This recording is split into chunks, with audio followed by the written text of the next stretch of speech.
Bom, pessoal, então, boa tarde. Olha, então, estratégias organizacionais dentro da gestão de processos. Para tanto, apresentamos um modelo com os principais conceitos para serem conhecidos e trabalhados na organização que deseja implantar a gestão de processos, para depois explorar as estratégias em si. Então, nós vamos ver, aqui é basicamente o que vem primeiro, né? O ovo ou a galinha. Por quê?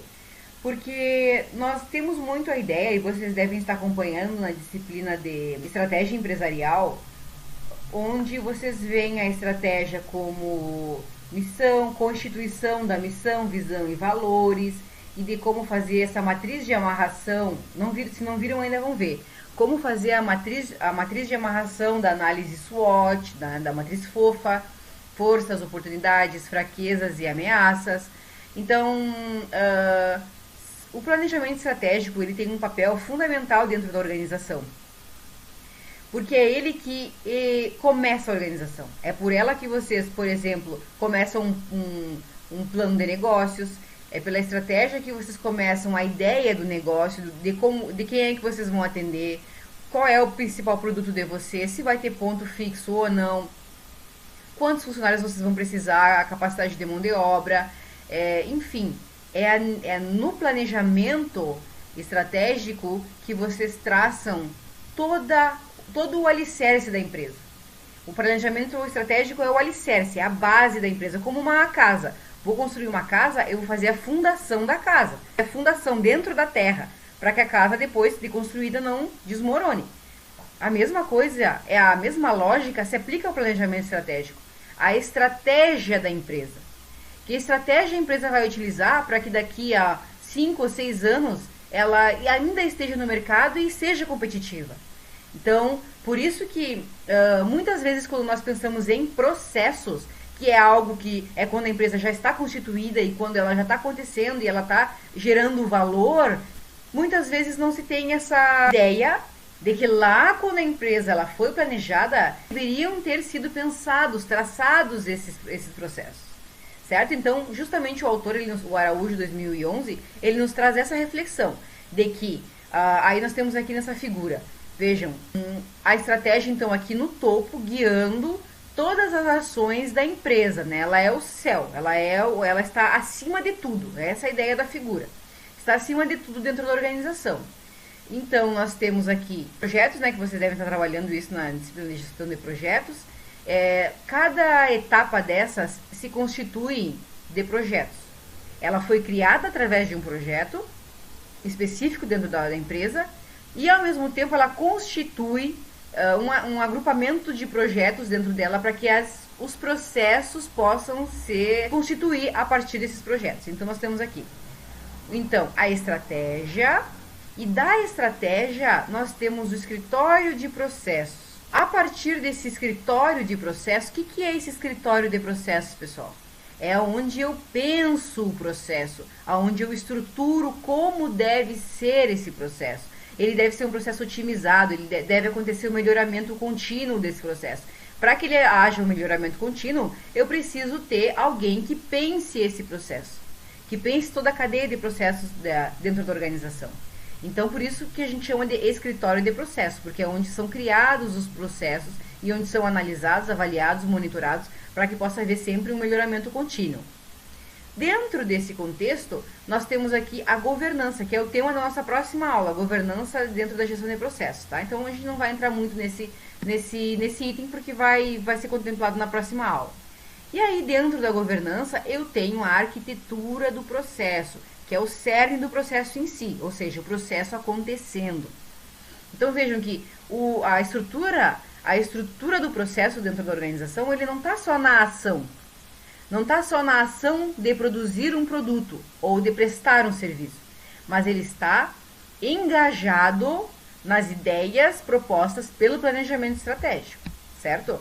Então, o processo ele é muito mais profundo. Por que está ligado ou está engajado nas ideias do planejamento estratégico? Porque é o planejamento estratégico que determina o que a empresa deve fazer, ou pelo menos deveria. Se não é, por exemplo, empresas que vocês trabalham, deveria ser, pois é o planejamento estratégico que determina, ou que deveria, né, determinar isso a gente fala sempre, isso que está nos livros, a gente fala sempre num contexto que deveria acontecer, um contexto ideal. Essa é a ideia da ideia do livro. É o contexto ideal, onde eu, a partir do conhecimento que eu tenho adquirido, num contexto ideal deveria acontecer tal coisa, certo? Por isso que a gente sempre fala, mas não quer dizer que, por exemplo, se vocês trabalham numa organização e não funciona assim, né, não é que esteja errado, né, pessoal? Cada empresa tem a sua cultura, tem a sua forma de agir. Mas vocês, como administradores, têm a obrigação de saber como é que se faz corretamente esse processo, tá? Esse processo de processos, no caso, né? Todas essas ações dentro da administração, vocês têm que saberem isso, mesmo que trabalhem numa empresa que não faça, certo? Então, esse aqui é o modelo de gestão de processos a partir da estratégia. Lá no meu show de fábrica ou na minha padaria, lá dentro da minha cozinha, antes do padeiro fazer o pão, antes dele sovar a massa, antes dele separar os ingredientes, a empresa em si precisa ter os processos já desenhados, estabelecidos, das receitas, de quanto tempo demora para fazer uma receita, quantos pães rendes a partir dessa receita, a quanto eu vou vender. Então vejam que esse processo, ele não é estanque, ele não é somente aquele ato ali, a ação, a atividade do processo, e sim toda uma reação em cadeia a partir da estratégia, pois é a estratégia que deve dizer aonde a empresa tem que ir, como ela tem que ir, de que forma ela tem que ir e aonde ela tem que chegar. Para ela poder responder, né, a visão, missão e valores da organização. Então, entrando nessa questão da missão e da visão das empresas, eu na verdade, assim, eu não queria muito entrar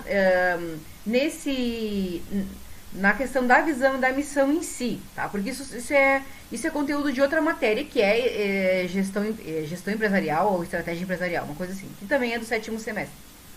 Então, a minha ideia não é entrar nesse conteúdo, tá? Mas só que esse capítulo do livro, ele trata disso.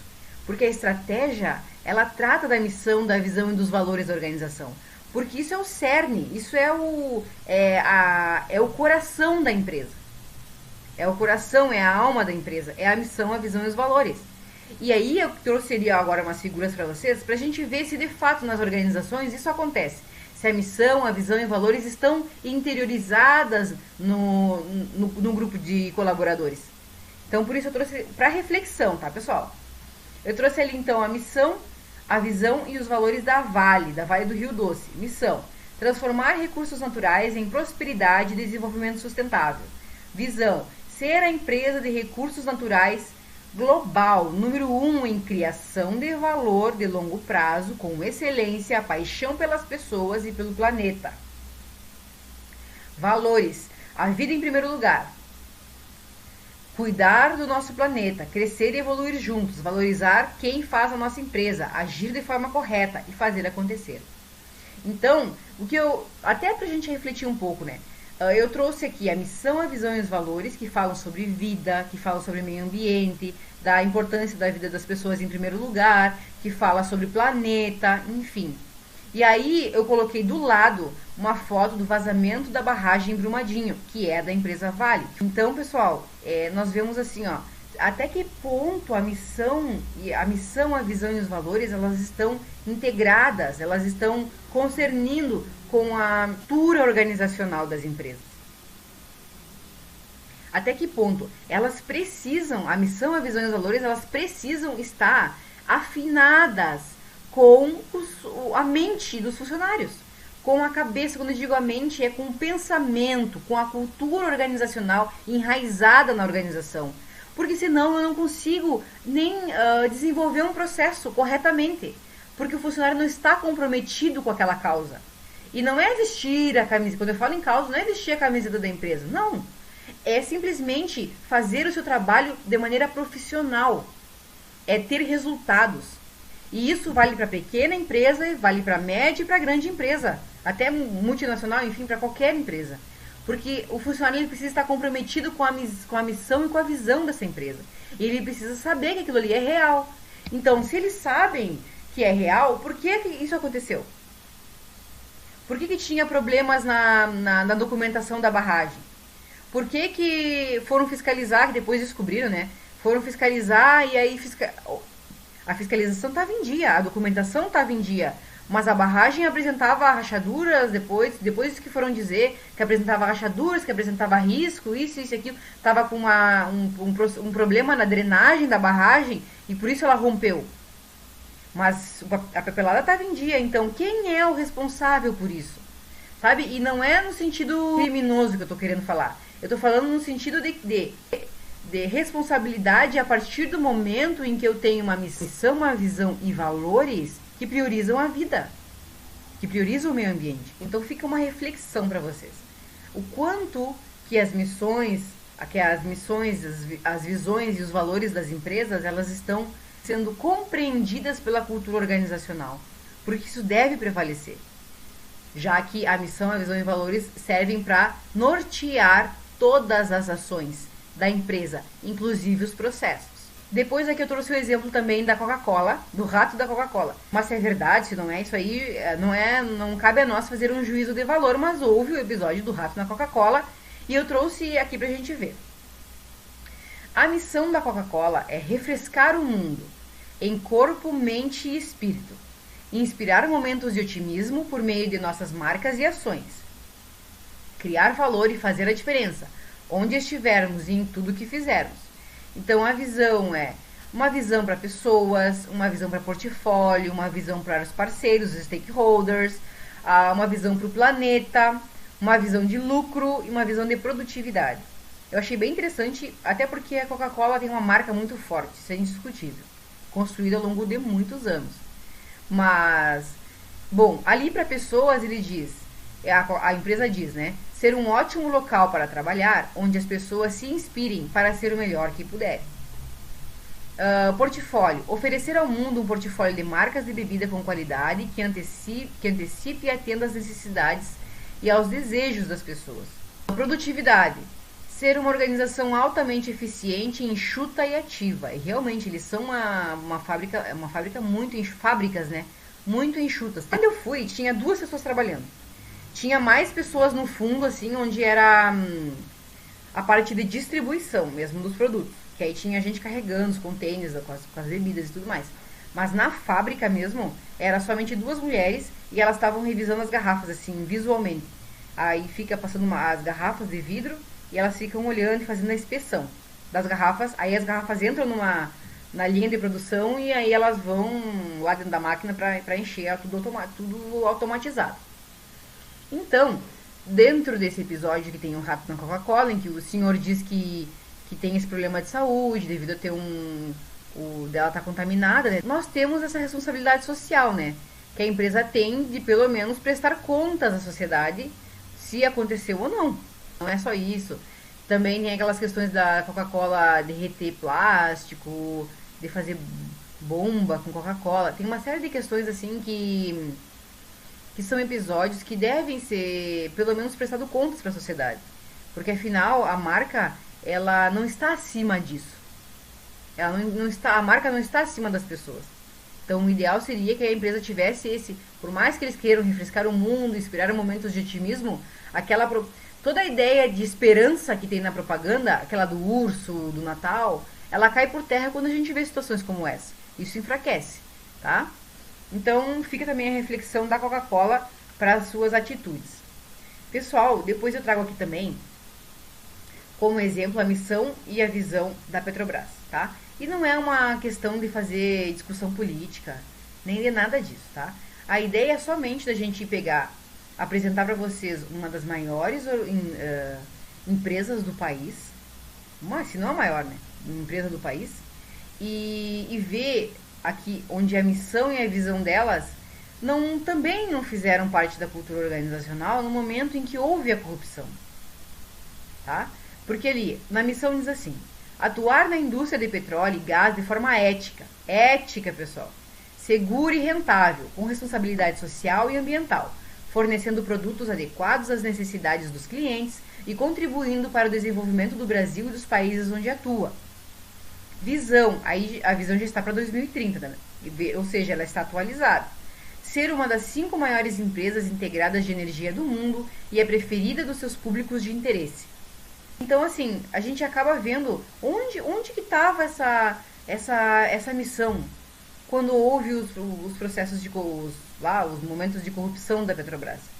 Onde que estava essa cultura organizacional que inclusive os processos de corrupção, segundo as investigações, era de próprios funcionários de carreira da Petrobras. Então vejam assim que é uma questão extremamente delicada, onde nós precisamos dar atenção à missão, à visão e aos valores da organização, valorar isso quanto cultura organizacional, para que todos os colaboradores estejam imbuídos desse pensamento. Também trouxe aqui os valores do Banco do Brasil e a missão. Então, e a visão. A visão é ser a empresa que proporciona a melhor experiência para a vida das pessoas e promove o desenvolvimento da sociedade de forma inovadora, eficiente e sustentável. E os valores do Banco do Brasil é ética, foco no cliente, inovação, eficiência, confiabilidade, senso de dono e espírito público. Mas eu também trago aqui, banco é ótimo, né, pessoal? Mas o problema são os juros, as taxas, as cobranças que eles cobram. Eu não sei se tem alguém que trabalha em banco, mas sabe que é assim, o banco ele não faz nada de graça, né? Eu trago a reflexão também de que eles colocam ali que o foco é no cliente, querem ter eficiência, confiabilidade. Mas como é que eles vão ter confiabilidade sendo que tu vai fazer um depósito e eles te cobram um depósito online para não ter que ir no banco, para não ter que estar correndo risco indo no banco e saindo de lá com dinheiro? Pode fazer pela internet. Só que aí quando tu faz um depósito online, eles te cobram R$10 por depósito. Que foco no cliente é esse? Então não é foco no cliente, é foco no lucro. Não é uma crítica, pessoal. Só estou levantando questões, tá? Questões que nos cegam no dia a dia.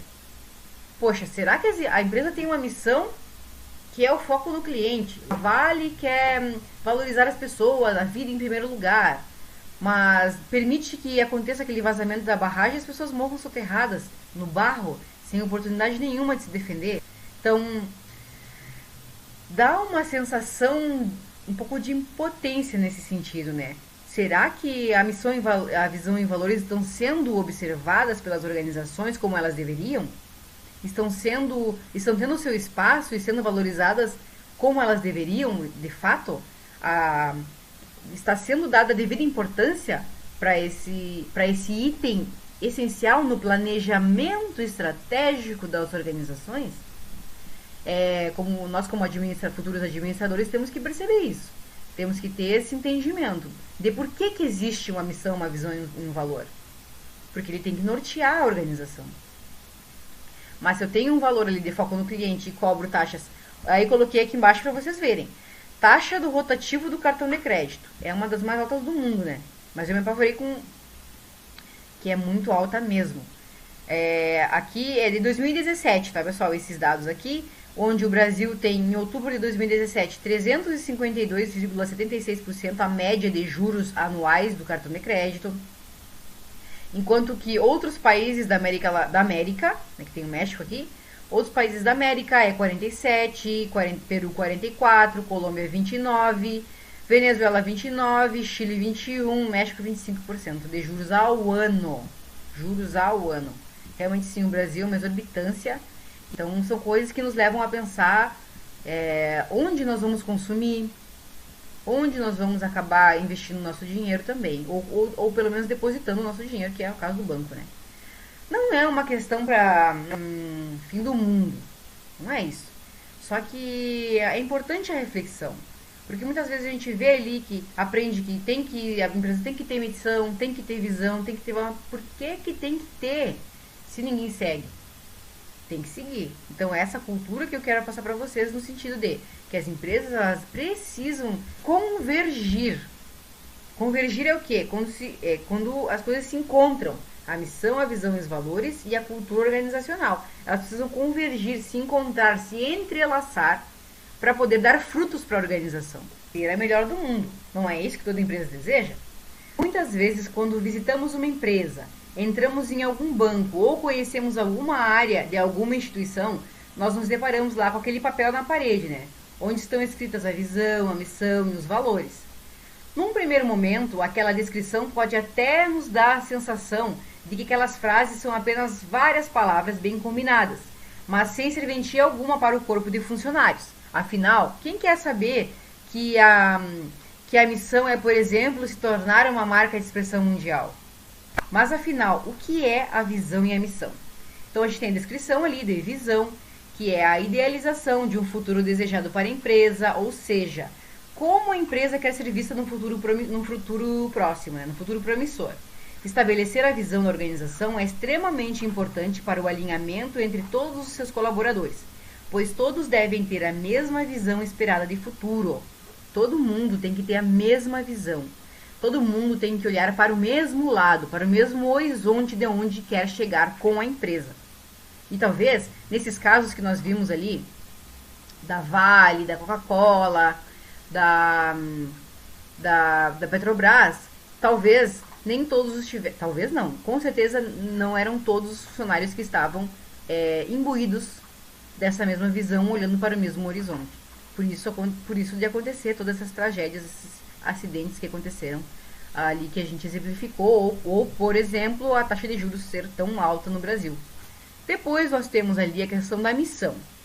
É a definição do propósito maior da organização, o que a empresa deseja atingir em um ambiente maior. A missão determina o foco nas tomadas de decisões e nas alocações de recursos do presente, alocações de recursos do presente, orientando priorizações como, por exemplo, a alocação de capital para um determinado investimento. Então nós temos ali a visão, é onde a empresa quer estar no futuro, como ela quer ser vista, como ela quer ser reconhecida, como ela quer que vejam ela daqui a 10 anos. Já a missão é o propósito maior, a razão de ser da organização. Para que aquela organização existe? A razão de ser da pizzaria, da padaria da esquina. Então é essa a intenção que nós temos, é servir a melhor pizza de Santana do Livramento, é fazer com que o pão, que ao comer o pão as pessoas sintam como se fossem da família. Enfim, qual é a razão de ser das organizações?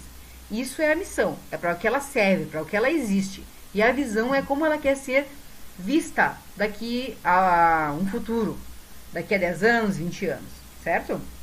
Vejam ali que a Petrobras, na verdade, fez isso. A visão dela é para 2030. Como ela quer ser vista no ano de 2030. É super específica, porque já oferece metas. Já oferece metas para a organização. Dentro ainda do capítulo do livro, o autor traz que a descrição subjetiva tem de dar lugar a uma descrição sucinta, clara e com objetivos tangíveis, com possibilidade de compreensão por todos os colaboradores da organização.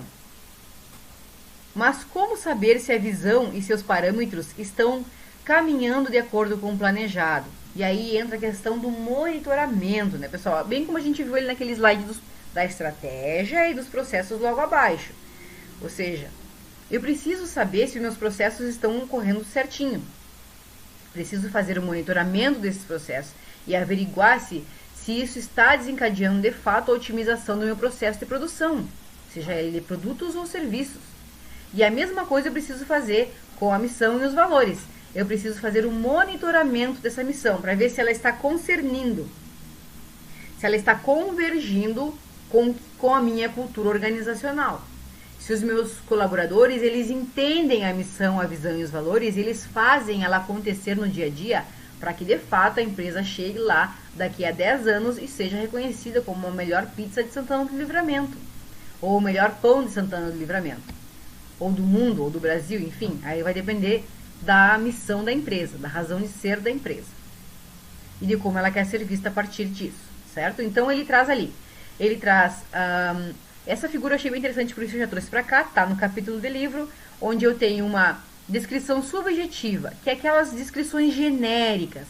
Ser a melhor empresa do mundo, ser a melhor empresa do Rio Grande do Sul, ser reconhecida como uma empresa,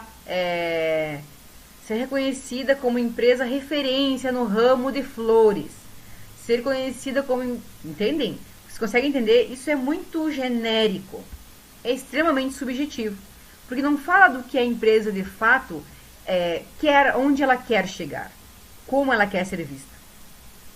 Ela precisa então ser sucinta, a missão e a visão, ser clara, as palavras não precisam ser floreadas, tá? E com objetivos alcançáveis, o principal, tangível quer dizer que é aquilo que é alcançável, que a empresa vai poder não só tocar, mas vai poder chegar lá, realizar. Eu trouxe aqui, não está no capítulo do livro, tá? É um artigo científico que oferece um modelo de construção de missão. Eu achei super interessante para contextualizar mesmo. Vou colocar o artigo lá depois no Moodle. Quem quiser ler, não é uma leitura obrigatória, mas quem quiser se aprofundar, é super interessante. Então, nós temos a análise modelo estrela. O que é a análise de modelo estrela? Para mais detalhes, eu coloquei aqui, pessoal, vou colocar o artigo que apresenta essa teoria no Moodle, para quem quiser olhar, tá? Não é obrigatório. Depois eu tenho aqui, esse modelo estrela, ele significa o seguinte, cada ponta da estrela é um item que deve conter na missão. E aí os itens C1, C2 e C3, que significam, C1 é definição do negócio. O que é o negócio? O C2 é política e valores. O C3 é tecnologia e fatores de sucesso. São de abrangência interna, são coisas que fazem parte da cultura organizacional e da parte interna. Depois eu tenho aqui C4 e C5, onde eu tenho clientes e suas necessidades, e o C5, o escopo geográfico. E aí eu vou ter isso dentro da abrangência externa, abrangência interna, abrangência externa. Depois, de abrangência dos dois lados, tanto interna quanto externa, os C6, que são os demais stakeholders envolvidos. Como é que eu faço isso? Vamos lá no próximo slide. Cada ponta da estrela, então, como eu já comentei, representa um item que deve ser observado na construção da missão para que ela possa ter características necessárias. Então, na verdade, é a mesma coisa que eu tinha colocado ali. O C1 é a definição do negócio, o que é o negócio. O C2 são a política da empresa e os valores. O que é a política da empresa? A política é como a empresa se relaciona, como ela estabelece comunicação com seus stakeholders, sejam eles funcionários, clientes, fornecedores, certo? E os valores com os quais esse comportamento vai contar. Depois, o C3 tem a tecnologia e fatores de sucesso. A tecnologia e os fatores de sucesso são que vão garantir a vantagem competitiva dessa organização. Não vou comentar sobre vantagem competitiva porque eu vou falar nos próximos slides. Mas esses são itens essenciais para a vantagem competitiva. Tecnologia, que é a tecnologia que vai envolver os processos da organização, e os fatores que vão garantir, e os fatores de sucesso que vão garantir que, por exemplo, um serviço seja exclusivo, um produto seja exclusivo, seja único, só aquela empresa faz. Esses, ou então, por exemplo, propriamente um processo produtivo que essa empresa pratica, que é a garantia de sucesso dela. Ou, por exemplo, eu tenho uma confeitaria, um tipo de decoração que só a minha empresa faz na cidade. Isso é um fator de sucesso. Uma tecnologia, uma máquina, como eu vi lá em Joinville, tem uma empresa que tem uma máquina 3D que é do tamanho de uma garagem. E ali eles imprimiram as tochas olímpicas nessa máquina. Então, isso é uma tecnologia que faz total diferença e garante uma vantagem competitiva extrema para essa empresa. Porque só ela tem essa máquina no Brasil, digamos assim. Não sei se é, mas estou dando um exemplo. Então, vejamos o seguinte. Vejamos a importância que tem o C3. O item C3 dentro... E ele deve... E esse item, ele deve estar expresso na missão. Por que não? Se a missão que eu vou... a missão que vai dizer para o mundo o que é a minha empresa. Ok? Depois, no C4, ali eu tenho clientes e suas necessidades. Eu preciso observar quais são os meus clientes. E que necessidades que eu quero suprir dessa minha clientela. Também deve estar, segundo esse modelo, essa teoria, na missão. Depois, o escopo geográfico, pessoal. Qual é a abrangência da minha empresa? É no Brasil? É em Santana do Livramento? É no Rio Grande do Sul? É do meu bairro? Do bairro Armor? Do bairro Wilson? Qual é a abrangência geográfica que tem a minha empresa? Até onde eu quero chegar? Mas eu tenho também Os demais stakeholders que eu já comentei. Seriam os clientes já estão contemplados, funcionários também, porque os funcionários estão ali dentro da política e valores. Demais stakeholders seriam colaboradores, funcionários terceirizados, outras pessoas que prestam serviço ou estão envolvidas diretamente com a organização. Aí vem a questão, tá, mas e o que isso, né? Onde que isso tá? E os processos, a missão e a visão, onde eles se encontram? Eles se encontram nessa figura aqui, que é a relação entre visão, missão, indicadores estratégicos e gestão de processos. Como nós vimos na primeira figura, a estratégia ela está onde? Ela está na visão e na missão, e nos indicadores estratégicos. E eles possuem um movimento cíclico e de troca, onde os processos estão também contemplados. Então, eu tenho aqui da visão, que é onde a empresa, como a empresa quer ser vista daqui a 20, 30 anos. Eu tenho aqui a missão, que é a razão de ser da organização, por que ela existe, para que ela existe, com aqueles itens que nós acabamos de ver ali do modelo estrela, se for utilizado para construir a missão. E aí, a partir desta razão de ser, eu posso criar indicadores estratégicos e a partir disso eu posso determinar os meus processos, bem como ou também eu posso, a partir da minha missão já estabelecida, eu posso criar os meus processos e aí a partir desses processos fazer trocas, comparar, ver se os indicadores estratégicos eles estão sendo contemplados dentro do meu processo. É uma troca, é um movimento cíclico, porque precisa de monitoramento e controle.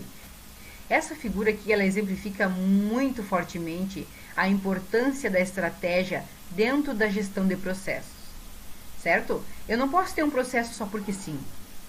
Eu não posso definir um processo dentro da minha organização porque eu acho que assim vai ser mais rápido. Eu preciso observar qual é a missão da empresa, qual é a visão da empresa. Então, e os indicadores estratégicos. E a partir disso eu estabeleço os meus processos. São esses itens que vão nortear como eu vou agir. E quando eu falo em processos, como nós já vimos e vamos ver, são todos os tipos de atividades dentro da organização. Seja do marketing, seja das vendas, das finanças, seja do RH, todos os processos, certo? Próximo, então, item do nosso capítulo de livro, nós temos a cadeia de valor. Na cadeia de valor, eu retomo, então, o termo vantagem competitiva, que foi proposto por Michael Porter. Então, o autor, que é o Araújo, né, ele traz o seguinte. A cadeia de valor, criada por Michael Porter, em 1985, e amplamente utilizada ainda hoje, visa a obtenção da vantagem competitiva, através da análise da organização por atividades. Nesse caso, a proposta é desagregar uma empresa nas suas atividades de relevância estratégica para que se possa compreender o comportamento dos custos e as fontes existentes e potenciais de diferenciação. Já vamos ver o que é esse desagregar uma empresa nas suas atividades, tá? Antes, eu quero esclarecer o termo vantagem competitiva com vocês. Significa uma tecnologia, significa um processo exclusivo, significa uma política adotada, significa algo que a empresa tem que a diferencia de todas as outras no mercado. E por isso ela é especial, porque ela tem essa tecnologia, ela tem o poder desse processo produtivo, ela tem o domínio desse processo, de um determinado processo produtivo, por exemplo. Ela tem algo que as outras empresas não têm e que ainda vão demorar para se desenvolver até chegar a esse nível, a esse patamar. Por isso as empresas detêm vantagem competitiva. E isso não se trata de ter mais dinheiro, pessoal. Se trata de, por exemplo, ter acesso a uma tecnologia, ter acesso a algum desses fatores que eu citei, que vão trazer a ela uma vantagem diante das demais empresas. Normalmente, diante das demais empresas do mesmo grupo, né? Por exemplo, nós temos aqui várias vinícolas na nossa cidade. Nós temos a Salton, não só em Livramento, mas também em Rivera. Temos a Salton, temos a Miolo ou Almaden, temos a Cordilheira de Santana, mas existem algumas empresas que possuem uma vantagem competitiva, e nesse caso eu vou ter que citar que é a Almaden, ou Miolo.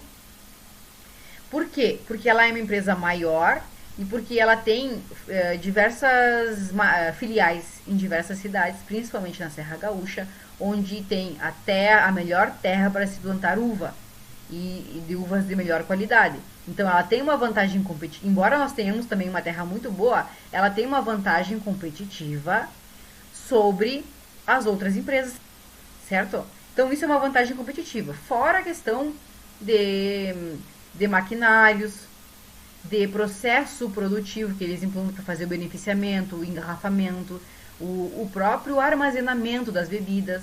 Então são tecnologias e são processos que eles não saem contando por aí, porque existe competitividade de mercado.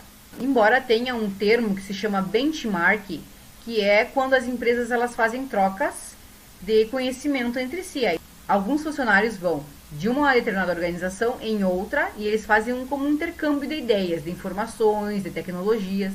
Isso é um conceito bem avançado e que não é comum para todas as organizações. Principalmente quando são indústrias pequenas ou empresas pequenas. Né? Ninguém quer contar o seu segredo. Ninguém quer contar a receita de família do molho de pizza. Então é mais ou menos assim, certo? Essa é a questão da vantagem competitiva e agora a gente vai ver como que a gente desagrega as atividades da empresa para poder, então, potencializar os processos. O autor ele traz a ideia de cadeia de valor genérica, onde eu tenho ali, naquele quadro nós temos as atividades primárias e as atividades de apoio, já vimos isso, né, pessoal? Então, a abordagem da cadeia de valor divide a organização em macroprocessos, que por sua vez podem ser subdivididos em processos detalhados e em atividades. Como é que funciona isso aqui, pessoal? Nós temos aqui o seguinte, nós temos as atividades primárias, tá? Que são essas aqui, logística interna, operações, logística externa, marketing e vendas e serviços, que são as atividades detalhadas, certo? São as atividades principais, os processos críticos da empresa, ou seja, sem esse processo, a empresa não funciona, ela não existe, ela não trabalha, ela não desenvolve essas atividades. E aí ele traz aqui, então, que ela divide a organização em macroprocessos. Quais são os macroprocessos? São as atividades de apoio, infraestrutura da empresa, gerência de recursos humanos, desenvolvimento de tecnologia e aquisição. E aí a subdivisão desses processos está aqui embaixo, certo? Que são as atividades primárias, ou processos críticos ou cruciais, sem os quais a organização não funciona. Então, por isso, dessa necessidade de fazer essa subdivisão, para que eu possa chegar ao fundo, ao cerne do processo. Qual é o processo mais essencial para a minha empresa, sem o qual ela não vai sobreviver, ela não vai existir, e é nesse microprocesso ou nesse processo crítico que eu tenho que dar total atenção. Aqui também, dentro dessa ideia, ele traz ali a divisão, né? Hierarquia da cadeia de valor. Ele traz, dessa forma, o processo pode tanto representar um nível mais detalhado, daí a importância de estabelecer uma diretriz dentro de uma organização. Aí ele traz um exemplo ali, né, pessoal? Existe um nível mais alto da cadeia de valor que pode representar os processos, e um nível mais baixo que pode representar os subprocessos. E o detalhamento destes processos pode representar as atividades. Então, dentro dessa figura aqui, ó, vou voltar. Dentro da logística interna, eu tenho o subprocesso 1 e o subprocesso 2. Dentro das operações, eu tenho o subprocesso 1 e o subprocesso 2. E ainda eu posso desdobrar mais ainda o meu subprocesso em uma atividade. E aí sim eu chego no fundo, né? No fundo das atividades, dos processos. Chego no fundo, onde começa, onde inicia ou termina o meu processo. Em cada ação. E aí eu consigo determinar, inclusive, pessoas, encarregar pessoas, determinar prazos, para que as atividades elas aconteçam dentro da organização. Por isso eu preciso conhecer o meu processo de frente para trás, de trás para frente. Em todos os seus níveis de subdivisões, para que eu possa ter o domínio e fazer aquele tal monitoramento que eu já comentei com vocês. É assim que nós fazemos. Subdividimos de um macroprocesso, que está aqui, por exemplo, infraestrutura da empresa. Eu subdivido isso em um processo crítico, que é logística interna, que é uma atividade primária, o processo crítico.